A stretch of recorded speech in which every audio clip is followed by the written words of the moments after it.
Il capitalismo in epoca di crisi e ancora il sistema economico, finanziario del lavoro che cambia per superare il difficile stallo di questi anni. Sono stati i temi affrontati dal mondo industriale veneto, che si è interrogato sulle misure da adottare per andare oltre ad una crisi, la cui causa per molti è da addebitare alle banche. Abbiamo dato tanto. Il tema è che oggi non abbiamo la capacità di continuare a crescere. Una serie di banche, tra queste la banca che presiedo, hanno deciso di focalizzarsi soprattutto sulla piccola e media impresa, ovviamente quella che pensiamo possa passare questa fase di crisi. Credo che dobbiamo riuscire a dialogare per capire come passare la crisi anche per quanto riguarda le imprese medio-piccole.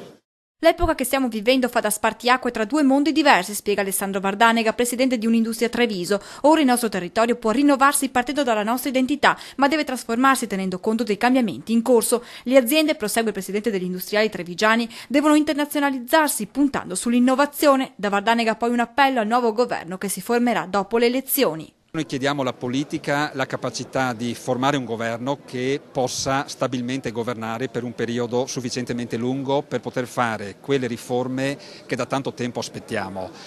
Quindi chiediamo una politica, un governo stabile, a prescindere dalla sua collocazione destra, sinistra, centro. Credo che si debba affrontare il tema della disoccupazione, che è l'emergenza numero uno, e la disoccupazione la si affronta in un solo modo, disegnando una politica industriale molto forte. E la miglior politica industriale è quella di difendere le aziende del paese, le aziende di questo territorio, cercando di alleggerirle di quegli oneri, di quei costi che negli anni passati sono stati scaricati attraverso la tassazione. Un appello alla politica arriva anche dal presidente di Confindustria Padova, Pavin, secondo il quale il detonatore della crisi sarebbe stato un uso eccessivo di una finanza esasperata. Per questo, secondo Pavin, è necessaria una regolamentazione del mondo della finanza perché sia di supporto all'industria. Ora abbiamo bisogno, sottolinea il numero uno degli industriali padovani, di una classe politica forte. Che quindi attui una politica industriale vera, una politica industriale doverosa dopo tanto rigore che ci voleva, una politica anche a supporto della crescita, tenendo presente che ci vuole anche un'assicurazione di coesione sociale.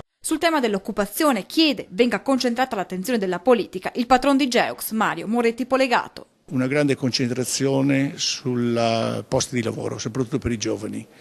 Sui giovani creare posti di lavoro, di agevolare le imprese che esportano, di agevolare e creare delle condizioni favorevoli per chi vuole investire nella tecnologia, nell'innovazione, nell'università.